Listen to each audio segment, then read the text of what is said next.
Currency నోట్లంటే ఇప్పుడు దేశంలో అందరూ పాతవా కొత్తవా అని అడుగుతున్నారు. కొత్తవేమో తక్కువున్నాయని టెన్షన్, పాతవేమో ఎక్కడ మన దగ్గరే ఉండిపోయి పనికి రాకుండా పోతాయోనని భయం. ఇది పరిస్థితి. కొత్త నోట్లు దొరకటం లేదని అందరూ ఆలోచిస్తున్నారు కానీ పాత నోట్లు ఏం చేయాలా అని ఆర్బీఐ బుర్రబద్దలు కొట్టుకుంటోందట. ఎందుకంటే అంత భారీగా పాత నోట్లు పోగవుతున్నాయి దేశ ప్రధాన బ్యాంకు వద్ద. ఇంకా డిసెంబర్ 30 దాకా పాత నోట్లు మార్చుకోవడానికి డిపాజిట్కి టైం ఉండడంతో 500, 1000 నోట్ల సునామీలో చేస్తున్నాయట. ఇలా మొత్తం దేశంలోని పాత నోట్లు అన్నీ రిజర్వ్ బ్యాంక్ వద్దకి చేరితే వాటి పరిమాణం ఎంతుంటుందో తెలుసా? ఓల్డ్ నోట్స్ అన్నీ ఒకదానిమీద ఒకటి పెడితే ఎవరెస్ట్ పర్వతాన్ని 300 రెట్లు మించిపోతాయట.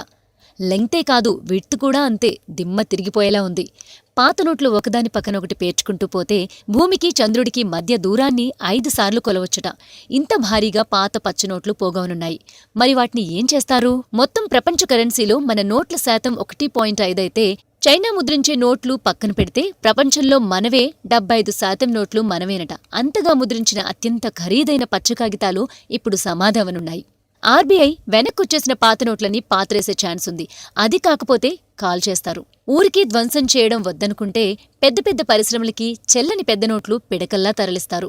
అంటే వాటిని కాల్చి ఇంధనంలా వాడుకుంటారన్నమాట. నోట్ల మార్పుతో నల్లధనం ఎంత బయటకొస్తుందో ఇప్పుడు తెలీదు కానీ బూడిద మాత్రం భారీగానే వస్తుంది. ఇది పక్కా.